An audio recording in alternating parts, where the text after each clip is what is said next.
Karaa keetiin jireenya nama tokkoo jeeqame akkamitti nagaa argattee jiraattaati? Nama kana dura beektuun sitti fakkaadhe moo? Iji kee miidhama koon argu, gurri kee mata koon dhaga'u. Maali gara jabeenya akkasii? Keessa keetti gaddi. Gadda kee diina keetti mul'isin. Weerartuun kee sodaa kee sirratti beekee jennaan carraan gabroomuu kee baay'ee bal'aadha. Maalii kiyyatu haadha mucaa kanaa fakkaata? Waa'een kumaaf amma kan si dhibbisa garuu.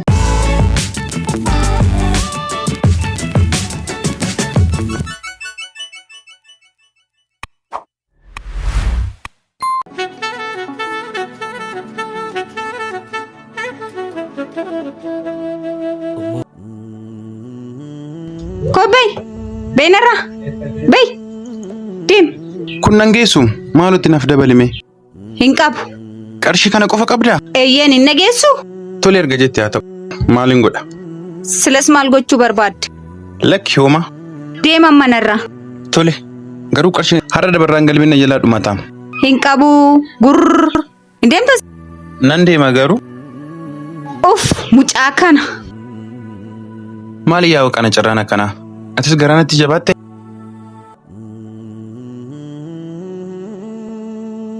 Gurbaan nana fayyaan qabdu? Maaliif najja'e?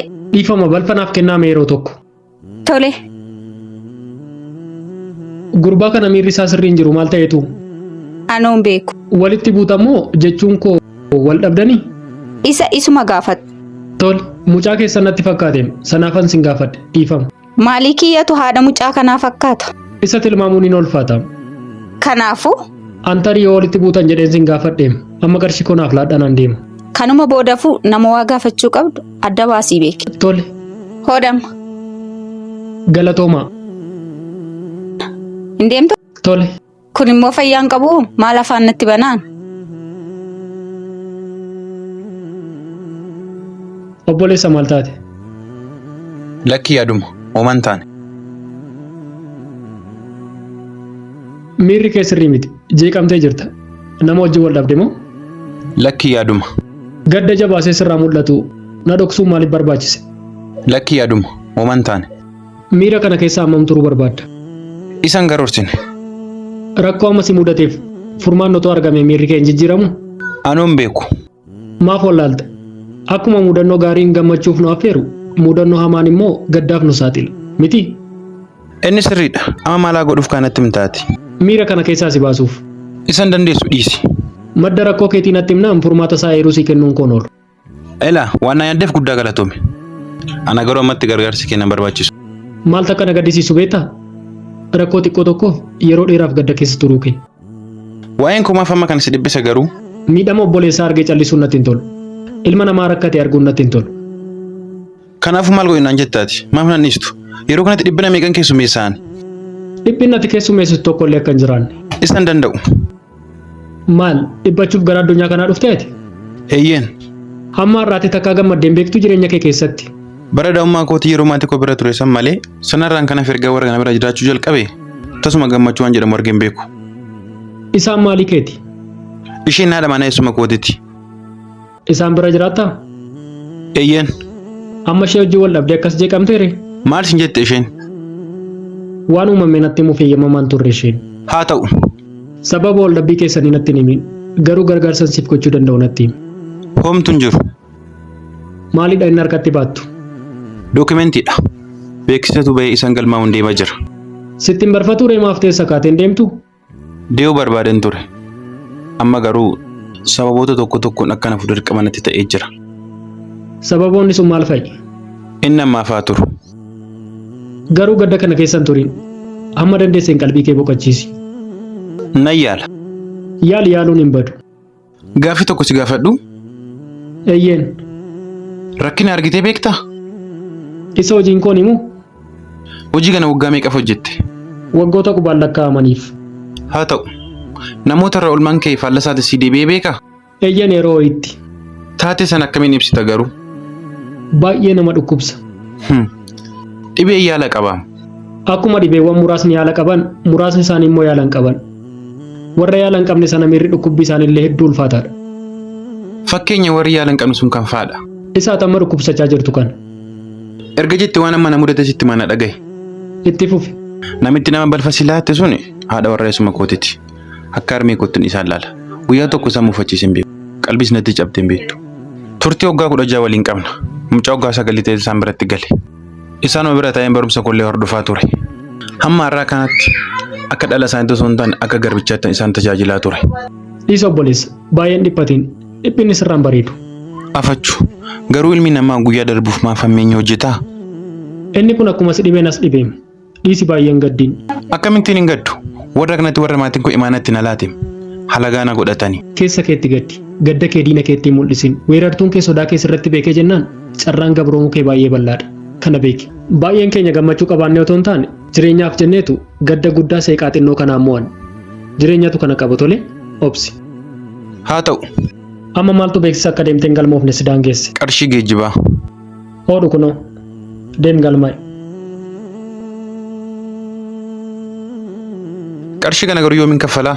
Gaafa mindeeffamaa taate carraa gaarii milkaa'e. Maaf oolma kanaaf oolte garuu? Nama waan hin ta'eef.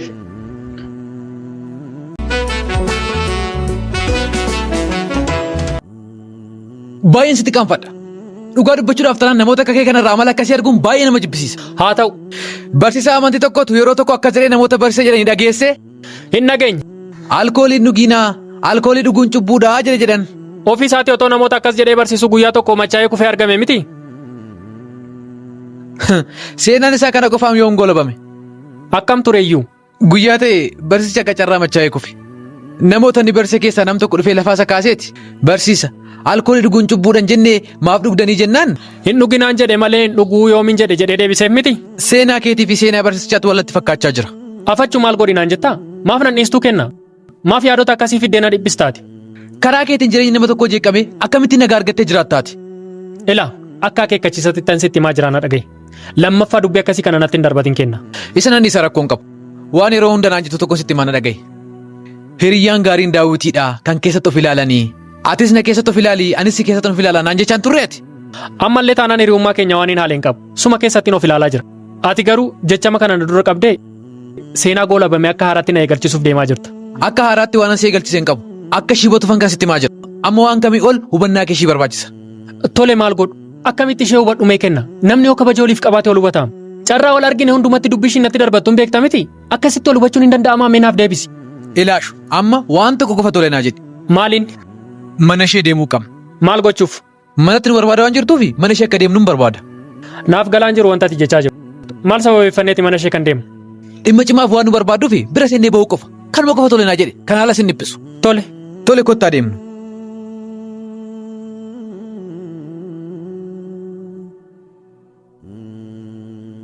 Warra manaa. Nooraa seenaa. Maalinni? Homaa miti koottu see. Nagaa. Nagaa galata waaqaa. Oluma seenaa taa.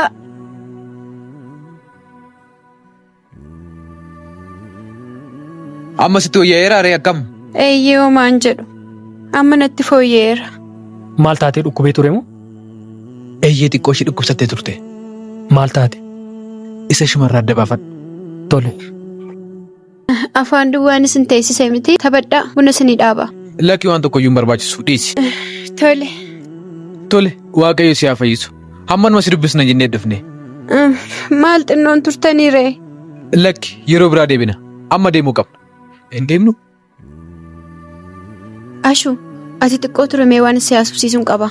Anoo nan barbaachisaa moo deemu? Lakki kenna ati deemuu dandeessa. Tole nagaan tura. Tole mata dureen marii keenya har'aa immoo maal ta'inna? Afachuusa adeemsuma keessan si hubachiisa. Yeroon qabu ariifadhu. Hojiin deema akkan jenne guyyeera. Hojiin keessan sa'aatii kanan hojjetamu. Maaliif ariifatte? Dhimma biraan qaba. Homaa miti dhaqqabdaan ariifatin. Tarii waliin dubbiin keenya isa dhumaatiif ta'uu danda'a. Maaltu beeka? Osoo ta'e akkatti natti tolu. Ni ta'a guyyaa tokko. Abdiin qabaanis. Anaafis guyyaan jira jedhee abdiin qaba. Guyyaan akka keetti hammeenyaan dhaadama. Guyyaan ati gara jabina koo ajaa'ibsiifattu. Fedha qabda taanaan waaqayyo si haa gargaaru. Afachu siif du'uun didee Ashuu. Maaf duuta obboleettii koo? Jiraadhu malee amma waaqayyo si jiraachise. Maal godha jireenya akkanaa? Jireenyi boqonnaa hin qabne, jireenya irra galfii hin qabne jiraachuurra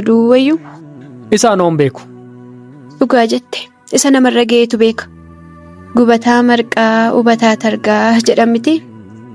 Maal namoota keessa namumta amma koo miidhamee hin jiru jettee? Maaf amma kana qulqulluu taphachuun si barbaachisa giifti? Maal jechuu barbaadde? Naaf galaan jiru wanta ati jechaa jirtu. Anaaf ati nama pilaaneetii garaagaraa irra jiraatanidha. Tasuma wanta afaan kootii ba'u siin galu. Ashuu maaf akka dhiphina koo irraanfadhu nan jajjabeessitu garuu miidhamni koo irra siif hin galu haala kana keessatti dhukkubbii biraa naaf dabaltaa? Ati maaliif nan dhiistu? Nan beeka. Carraan argite hundumatti nageenyi kee hin jeeqamu. Keessi kee hin boora'aa miti?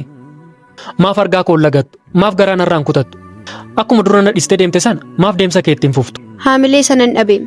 Wanti hundumtuu akka dubbattu kan osoo salphaa ta'e silaa summii dhugee lubbuu koo irratti of murteessuun ture. Jireenya lagadhu. Dachee kanarraa abdiin kutadhuun ture. Summii maali? Sitti himne moo kennaan? Maal natti hima waan tokkoyyuu natti hin himne. Kunoo siif haa bal'attu. Lafan barootaaf otoo sin arginitti boqodhuun deema jedhee yaadee ture. Garuu naaf hin milkoofne. Hamma kana moo giifti? Mee maal godhu? Yaaluun qabuun ture? Dubbadhu kaashu. Siin jechaa jira.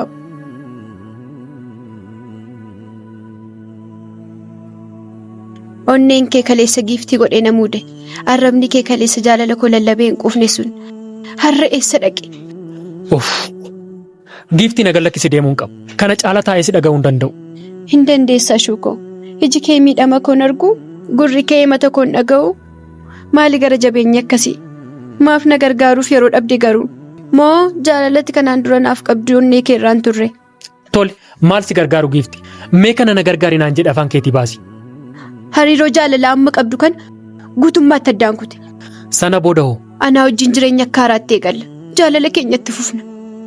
Ilaa giifti, ammas irra deddeebisee wanti sitti himu yoo jiraate yaadota akkasii kan irra deddeebitee natti hin dubbatin. Gurran itti si dhaga'uun qabu tole, nagaan ture. Ashuu! Ilaa Ashuu! Sirriitti irra deddeebii itti yaadi tole?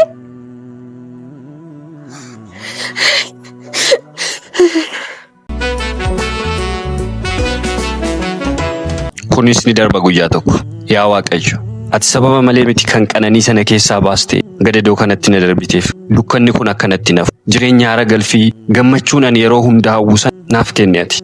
Maaloo yaa Waaqayyo, addunyaa kanatti nan dhiise.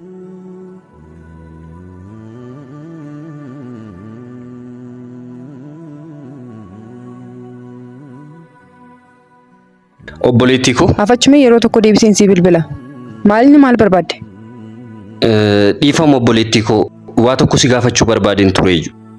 Maal la gaafatta? Gargaarsa tokko akkanaa gootuun fedha. Gargaarsa maalii? Gargaarsa obbolummaati. Baay'ee waan ulfaatu miti. Fageenya irraan dhufe magaalaa kanan beeku beektaa? Dhiisi. Ittiin xumuri. Tooftaa kana sirriittan beeka. Lama nun suufanii jette jaartiin. Tooftaa maalii? Maal jechaa jirtaa? Gaafuma halaarraan si argin si bare. Amma immoo garaana nyaachuuf sirumayyuu ancifa jetti dibatte? Miti. Maal haasaa jirta obboleettii koo? Obboleettii kee deemiti iddoo biraa barbaadi. Ani obboleessa akka kee hin qabu. Obbolummaa wajjin dhaloota qofa yoo ta'e tole.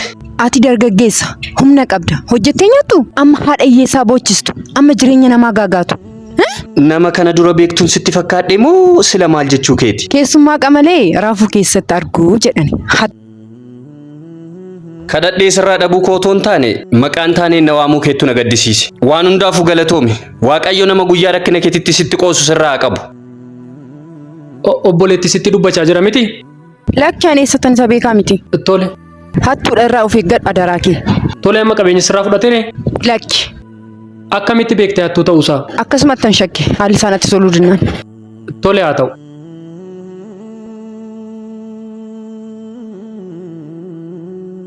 Obboleessa. Dhiifama waa tokko si gaafadhu? Rakkoon qabu na gaafadhu. Maaliin? Waanuma salphaadha. Waan ulfaataa miti. Tole haa ta'u. Itti fufi. Magaalaa kanan beeku beektaa? Keessummaadha. Tole. Waanuma tokko akka na gargaartuun barbaade silaa. Waan hin danda'u yoo ta'e rakkoon qabu nan yaala. Guddaa galatoomi. Hayyamamaa ta'uu keetiif. Tole. Akkuman sila sitti hime magaalaa kanaaf keessummaadha. Fageenya irraan dhufe. Anumaa konkolaataa irraa bu'uu hattuun bilbilaa fi qarshii koo na jalaa fudhatte. Namoota irraas bilbilachuuf yaaliin ture. Namni tokko na hubachuu hin dandeenye. Akkasuma gocha namoota tokkotu aadaa wal gargaarsaa kana akka balaaleffannu nu taasise. Namattis hin murteeffamu. Akkamitti? Nama rakkate fakkaatanii rakkinaaf nama saaxilu. Nama gargaarsa barbaadu fakkaatanii kiisii namaa seenu. Sana booda harka qullaatti nama hambisu. Kanaafuu obboleessa koo naannoo magaalaa kanatti rakkataa amanuun ni ulfaata. Namoota amaloota gadhee qabantu baay'ata. Waan kana quban qaba garuu hamma kanatti gochi namoota qeenxee aadaa hawaasaa ni geeddara jedhee yaadeen beeku. Ni geeddara akkamittiin geeddaru? Kunoo sochiin namoota muraasaa aadaa hawaasa bal'aa balleesse. Dhala namaa sammeenyaaf saaxilee kunoo haala ammatti jirru kana fide. Haa ta'u mucayyoo reefitu akkasitti na yaaddee jechoota hin taane natti darbattee deemteere. Ta'uun oolu hattuudha irraa of eeginaan jetteen. Ani immoo siruma qabeenya shiifaa waan irraa fudhachuuf yaalte natti fakkaateen. Maaliin qabeenya ishee irraa fudhachuuf yaala obboleessa koo? Bilbila dubbachaa dhufte. Gaafan gargaarsa gaafachuuf itti deemu bilbila ishee cufattee ija hamaan na ilaalte. Akka isheen na shakkite yeroo masanan bare. Tole, amma gargaarsi siif gochuu danda'u maaliin? Maatii kootti naaf bilbili. Sana booda hoo? Qarshii naaf haa ergan kaa? Sirees waan ittiin qabadhu hin qabu. Firas waan jedhamu magaalaa kana keessa nama tokko hin qabu. Fira ani siif ta'u? Akkamitti? Firri kee tokko osoo jiraate maal siif gochuu danda'a ammatti? Asii na fuudhee mana isaatti naan gala kaa? Asii si fuudhee mana isaatti siin gala. Argite? Oolmaa sanaanis siif ooluu nan danda'a. Oolmaadhuma namaa siif oola miti? Oolmaa sana siif ooluuf ammoo fira ta'urra nama ta'uun koo gaasitti hin fakkaatu? Maaf akkas jette garuu? Firri amma maqaan ga'u jedheeni. Firri hundi lafa yaadan sanatti hin argamu. Fira dhiigaa abdatamaa sanarraa alagaa oolmaa firaa siif oolu sana siif haa kennu Waaqa. Leel. Kottu amma gara manaa deemna. Maatii keettis haala kanaan ittiin bilbiliin. Tasgabbooftee mana geesseetti haasofta. Galatoomi. Ati nama gaariidha. Rakkoon qabu. Si gargaaru? Lakki.